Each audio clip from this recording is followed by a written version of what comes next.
Hey everyone, welcome back. Vauban is the poster boy for this video, but there's actually quite a few setups packed in here today. I'm not only going to go over the frame options, but also showcase both the Autofire mode and the Altfire mode. Ambassador is basically a status Soma Prime, but pure electric, with an Altfire that functions like Stalta, except its hit stand instantly explodes and is status focused once again.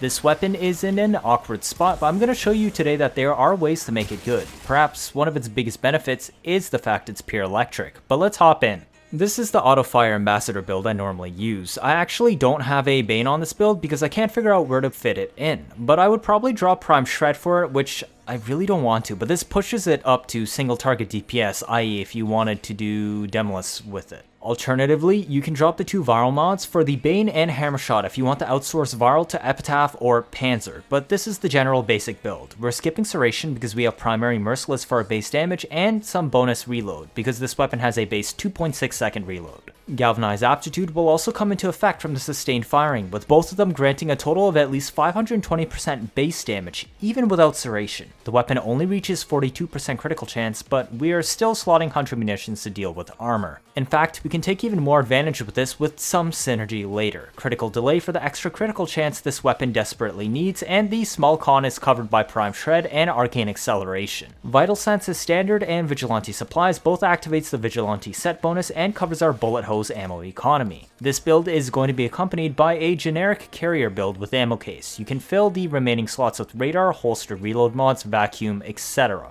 Don't put assault mode on. We want our Sentinel to survive, so we keep vacuum. The Sentinel weapon will also serve as a Vigilante set bonus stat stick. If you do bring a primer, you can use this Epitaph to offload the viral mods from Ambassador. This build runs both radiation and viral to both CC enemies with friendly fire and multiply your damage. There are also innate cold procs to slow them down and blast to reduce their accuracy. Extra status duration helps also. Secondary dexterity comes in clutch for some extra holster speed. So for this particular setup today, I'm going to spice things up with Garuda again. Wow, who would have imagined? She keeps featuring in my videos, but honestly, that's why I gave Ambassador build alternatives, but it does work really well with her. We're basically using a Blending Talons Bloodforge setup to skip reloads on this weapon and give us free bleeds if needed for tankier units. The helmet slot is Expedite Suffering, so let's take advantage of the slash and electric procs to kill enemies and turn Ambassador into a semi-AoE gun.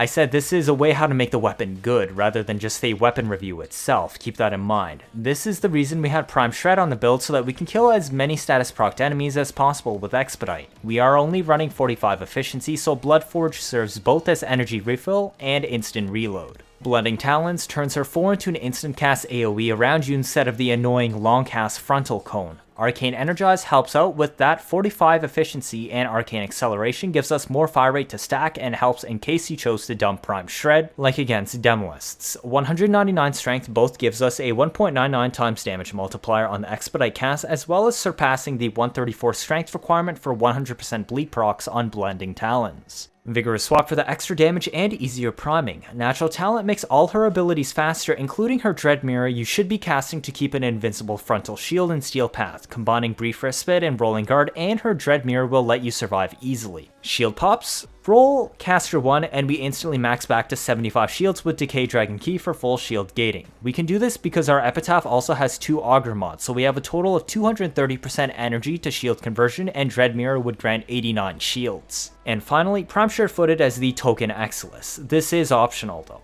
So how do we use this? Well, I stack on my Galvanized mods first to make this easier to test. You basically just shoot the enemy and cast Expedite if you want them to die faster.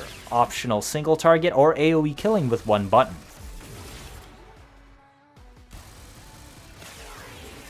Magazine empty, press your 3. Worried about getting shot, press your 1. Need energy, press your 3. Meet a super tanky unit or a Demolist or something else that really needs to die, cast your 4, shoot, and cast Expedite. The build may look complicated, but in practice things are pretty simple. You do end up using all 4 of your abilities, and to some people that might mean too much work, but I want setups that use all ability slots. It just makes the frame feel more alive. Of course, you can always fit in some Epitaph priming before you shoot if you want to do this. That also means you free up those viral mod slots though in Ambassador for the Bane mods and Hammershot. Now let's take a look at Altfire builds. While the first setup was very pushy and aggressive, this second one is a bit more relaxed. You can even camp with it, but generally you don't shove your way forcefully into rooms with Expedite in this setup. Actually, we feature Sickening Pulse instead. The premise is the same, except this time we don't rely on blending talons. I've actually subsumed that off. This build uses Bloodforge for instant reloads again, as well as energy economy. Now look at that efficiency stat. Look at this bloodletting energy conversion. This means I can drop Arcane Energize. Now I've freed up that slot and hey look, Combat Discipline and Arcane Avenger Andy. This is important because the Altfire only shoots once and slowly. You get one chance, so it needs to crit. Killing enemies will self-damage with Combat Discipline and can proc Arcane Avenger for 45% flat crit. The Altfire only has 48% crit modded, so this pushes it up to 93. And we still have the Vigilante stat stick bonus from Carrier earlier, so the odds of critting are very high. Arcane Acceleration so we can spam the Altfire more easily, as none of the abilities we're using need strength, so we tanked it and max range instead. This increases Sickening Pulse to a much higher range. The range stat here is bugged, so ignore it. Just know that if you want Sickening Pulse to do work on crowds, you do need to build some range. Efficiency lets us get ridiculous energy regen on Bloodforge like I said, but also lets us spam Sickening Pulse as needed to deal with the spawn rate in Steel Path and get the most out of our Altfire shots. It also means you will always have enough energy for Dread Mirror and never have to worry about your frontal shield. Like the first build, we don't completely tank duration for Expedite or Sickening because we want Dread Mirror to still be functional to protect us. Combat Discipline can kill you when you're at 2 HP, so I've slotted Quick Thinking because it will cut into energy instead when that happens. It will only drain 1 energy per kill on this setup. I'm keeping Blood Altar because this lets you actually use your passive. This way you aren't constantly sitting on energy draining from Combat Discipline when you kill crowds. With such low strength, it heals very slowly, enough to easily offset Combat Discipline when it is up, but not so much that you can't make use of a Aurora passive. Prime Sure-Footed is a bit more useful here because the Altfire shot can knock you down if you shoot too close to you.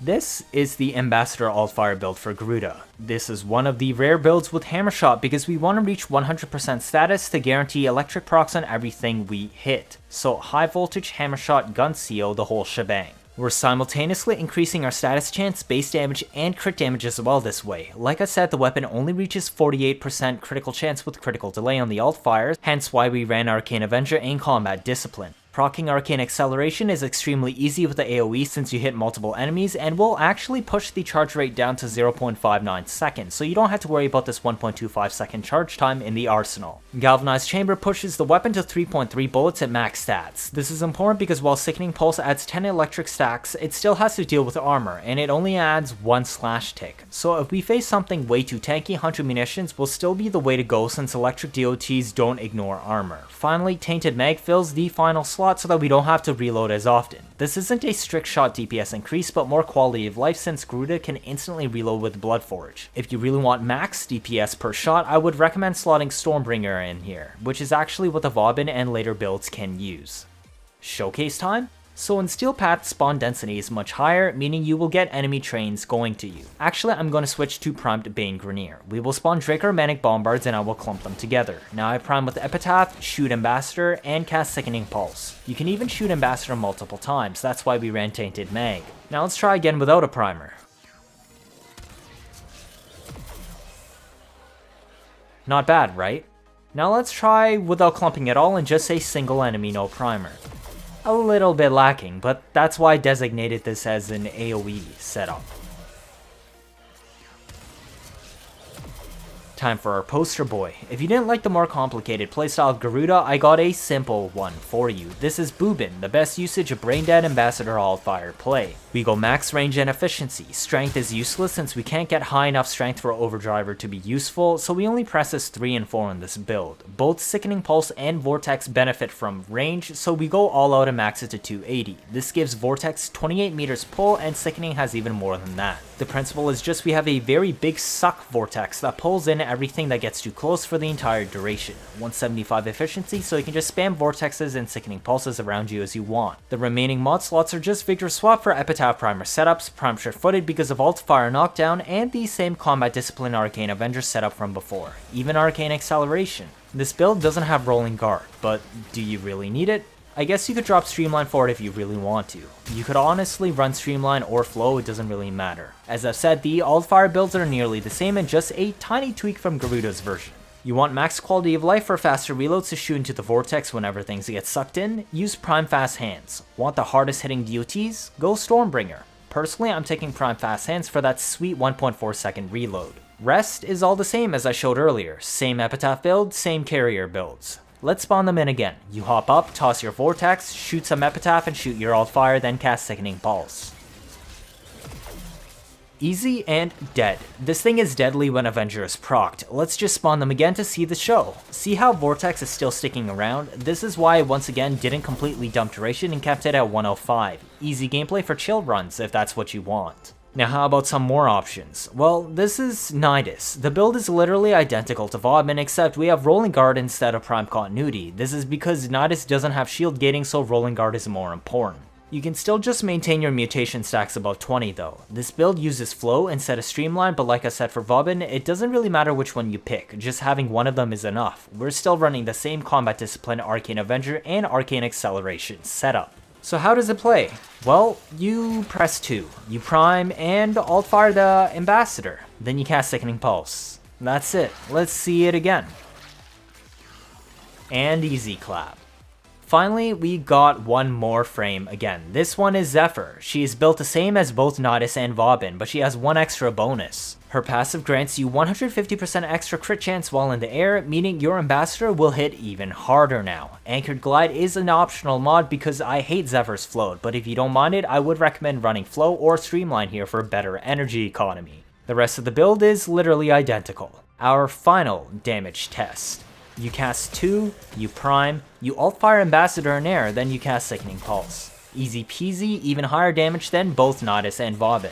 So Garuda has the max quality of life setup but has very intricate gameplay with all 4 abilities. Vauban has the laziest setup and tied lowest damage with Nidus. Nidus doesn't really have anything special going on for Ambassador. Zephyr has the highest per shot damage of them all, but it's hard to turn down the easy mode Vauban or the instant reloads of Garuda. This is the best I can do to try and make Ambassador good.